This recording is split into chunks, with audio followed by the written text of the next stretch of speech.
ಕೊಟ್ಟಿದ್ವಿ. ಅದರೊಳಗೆ ಸುಮಾರು 160 ಭರವಸೆಗಳನ್ನ ಪೂರೈಸಿದ್ವಿ. ಅನ್ನಭಾಗ್ಯ, ಕ್ಷೀರಭಾಗ್ಯ, ಕೃಷಿ ಭಾಗ್ಯ, ಕ್ಷೀರಧಾರೆ, ಶೂಭಾಗ್ಯ, ಶಾದಿ ಭಾಗ್ಯ, ಹೀಗೆ 10 ಹಲವಾರು ಭಾಗ್ಯಗಳನ್ನ ಸಿದ್ದರಾಮಯ್ಯ ಅವರು ಕೊಟ್ಟಿದ್ರು. ಈ ಬಾರಿ ಚುನಾವಣೆಗಿಂತ ಮುಂಚೆ ನಾವು 5 ಪ್ರಮುಖವಾದ ಗ್ಯಾರಂಟಿಗಳನ್ನ ಕೊಟ್ಟಿದ್ವಿ. ಅನ್ನಭಾಗ್ಯ, ಗೃಹಲಕ್ಷ್ಮಿ, ಗೃಹ ಜ್ಯೋತಿ, ಶಕ್ತಿ ಯೋಜನೆ ಮತ್ತೆ ಯುವನಿಧಿ ಕಾರ್ಯಕ್ರಮಗಳು. ಇಷ್ಟು 5 ಕಾರ್ಯಕ್ರಮಗಳನ್ನ ಸಿದ್ದರಾಮಯ್ಯ ಅವರು ಸರ್ಕಾರ 1 ವರ್ಷ ತುಂಬೋದ್ರೊಳಗೇನೆ ಅನುಷ್ಠಾನಕ್ಕೆ ತಂದಿದ್ದಾರೆ. ತಾವು ನುಡಿದಂತೆ ನಡೀತೀರಾ ಅನ್ನೋದನ್ನ ಮತ್ತೊಮ್ಮೆ ಸಾಬೀತು ಮಾಡಿ ತೋರಿಸಿದ್ದಾರೆ.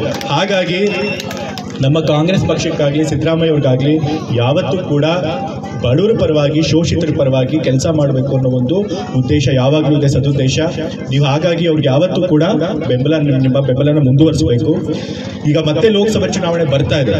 ಈ ಲೋಕಸಭೆ ಚುನಾವಣೆಯಲ್ಲಿ ಕಾಂಗ್ರೆಸ್ ಪಕ್ಷ ಸಿದ್ದರಾಮಯ್ಯ ನೇತೃತ್ವದಲ್ಲಿ ಮತ್ತೆ ಚುನಾವಣೆಯನ್ನು ಎದುರಿಸಬೇಕಾಗುತ್ತೆ. ಆ ಚುನಾವಣೆಯಲ್ಲೂ ಕೂಡ ಸಿದ್ದರಾಮಯ್ಯ ನೇತೃತ್ವದಲ್ಲಿ ಲೋಕಸಭಾ ಚುನಾವಣೆಯಲ್ಲಿ ಅತಿ ಹೆಚ್ಚು ಸ್ಥಾನಗಳನ್ನು ಗೆದ್ದರೆ ನಮಗೆ ಒಂದು ನೈತಿಕ ಬೆಂಬಲ ಬರುತ್ತೆ.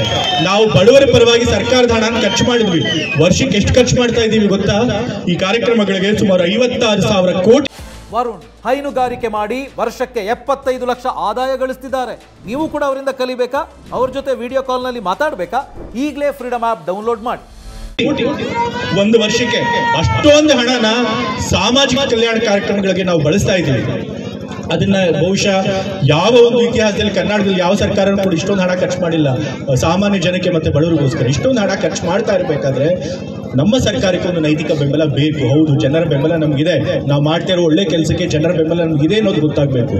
ಅದನ್ನ ನೀವು ಲೋಕಸಭಾ ಚುನಾವಣೆಯಲ್ಲಿ ನಿಮ್ಮ ಬೆಂಬಲ ತೋರಿಸೋದ್ರ ಮೂಲಕ, ಅತಿ ಹೆಚ್ಚು ಕಾಂಗ್ರೆಸ್ ಸಂಸದರನ್ನ ಗೆಲ್ಲಿಸೋದ್ರ ಮೂಲಕ ನೀವು ಸಿದ್ದರಾಮಯ್ಯ ಅವ್ರ ಕೈನ ಮತ್ತೆ ಬಲಪಡಿಸಬೇಕು. ಆಗ ನಮಗೆ ನೈತಿಕ ಬಲ ಬರುತ್ತೆ.